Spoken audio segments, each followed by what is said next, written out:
So Richard, you just finished your presentation on wind turbines, and there's a lot of perceptions about wind turbines out there, and your research is looking at the reality of wind turbines, and specifically property values. Let's first talk about some of those perceptions about wind turbines and what people think of them. Well, there's quite a few perceptions out there that are becoming more prominent in the public forum. Specifically, we have the concerns about the health impacts of the turbines with the noise and the flicker and so on, and the impacts that may have on people's health. There's also perceptions about negative impacts on property values, which may be linked somewhat to the health impacts, and concerns also that because of the potential impacts of turbines, that properties in close proximity to the turbines are not going to be able to sell, which of course comes at a financial cost to the property owners. So Richard, let's talk about your research and the data you've been looking at it and what it's telling you about the reality of land values around wind turbines. Well, so far my research hasn't supported these perceptions. Now, I must note that I've looked so far just at one major wind farm in Ontario. And that is? The Melanchthon wind farm, which was one of the first industrial wind farms in Ontario. It was first developed in two phases, 2005 to 2006, and then the second phase was 2007-8. And the results of my research so far have indicated that there are no significant impacts of the wind turbines on properties in close proximity to the wind farm. Now the perception is that there would be, right? Yes, based on what you hear in the media these days, the results are perhaps a little bit surprising, given the prominence of this issue and the testimonials that are out there. We may have expected to see some significant negative impacts on property values, but in fact that hasn't been the case, at least for this specific wind farm.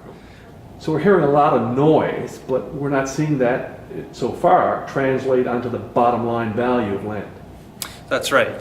For this specific wind farm, even though there were some issues raised prior to the construction of the wind turbines in Melanchthon, as evident by some newspaper articles and so on, we don't see the evidence of the concerns coming through in the property value impacts, which is consistent with previous studies where they've looked at property sales data to try and determine whether there's been impacts. And there's a bit of a disconnect in previous studies between those that have used surveys versus those that have used actual sales data, where surveys will pick up on perceived negative impacts, whereas studies that use actual sales data don't corroborate those perceived impacts.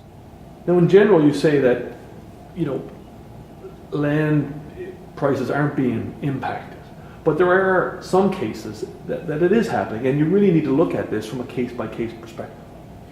Yes, there definitely could be individual properties that are negatively impacted. Now, the approach that I use, a regression approach, estimates a general impact across all properties in close proximity to the turbines. So if there are individual properties that have been negatively impacted, but those are relatively few in number, this approach wouldn't indicate that overall the impacts are negative.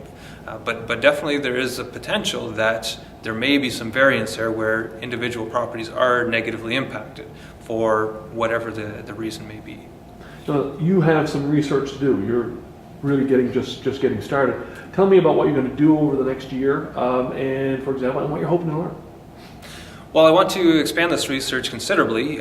So far, I've just looked at the Melanchthon wind farm, and there are quite a few other wind farms, major wind farms across the province, and I would like to examine the impacts of these other wind farms as well.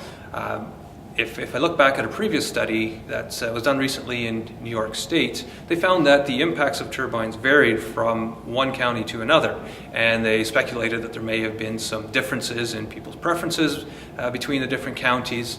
And I want to take a look at that here in Ontario, whether there's some differences in the significance of the impacts that would be observed from one jurisdiction to another, or from one wind farm to another, wondering whether there's some differences in perhaps the people in the community, the differences in how the wind farm was developed, Specifically, I looked at the Melancton wind farm, and this one was one of the first ones developed. So this happened before all of the more recent public outcry about the turbines. It also happened at a time where the municipalities had a little more control over whether or not they could locate wind farms within their municipal boundaries. That's been transferred more to the provincial government now, and that may have created a bit more resistance. That resistance may have led to greater perceptions of negative impacts. Well, hey, thank you for your thoughts today. We'll check back in with you when you have some more research. Sounds good.